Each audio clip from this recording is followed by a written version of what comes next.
Southwest, it's Tamara, and welcome to my home. I was asked to share with you something that God has been doing in my life or teaching me over the past few weeks. So I thought I'd do that by sharing a bit of a story. So I guess for those of you that know me, I'm quite an introvert. I'm quite a homebody. I like to spend a lot of time kind of by myself doing my own thing. It's just sort of how I am and how I always have been. So when this whole coronavirus pandemic started happening and people started being told to stay home and to not socialize so much, I was like, awesome, I got this. I have been practicing social distancing pretty much my entire life. This is going to be a piece of cake.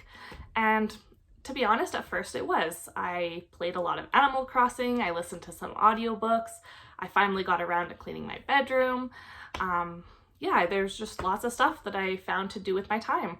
But then about a week or so ago, I was sitting kind of on my bed listening to music, and all of a sudden it sort of dawned on me that, hey, I'm actually really starting to miss my family and my friends, and I actually feel kind of lonely and isolated.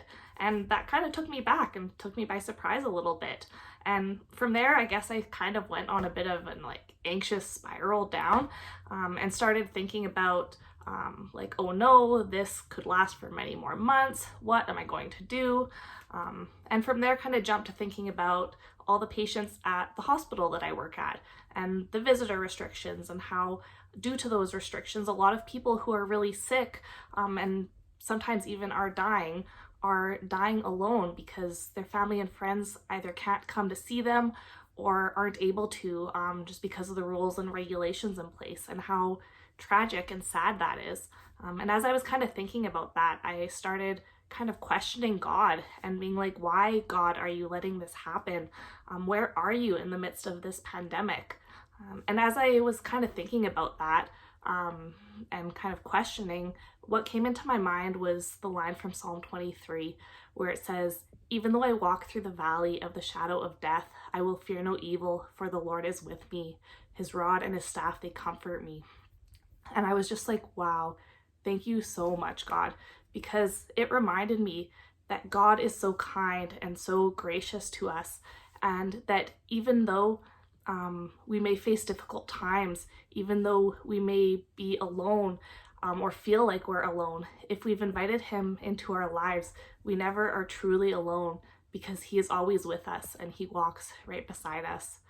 And I just thought that that was so encouraging, that whether you are like me and you're maybe just feeling a little bit isolated and alone, but are very blessed and fortunate to be safe at your house, or whether you're somebody who is in the hospital and right at the end of their life and maybe close to taking their last breath, if you know Christ, you will never truly be alone, that he's always there.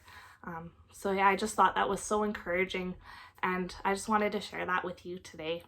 So yeah, that is what God's been doing in my life. I hope that encouraged you, and I miss you all and hope to see you soon.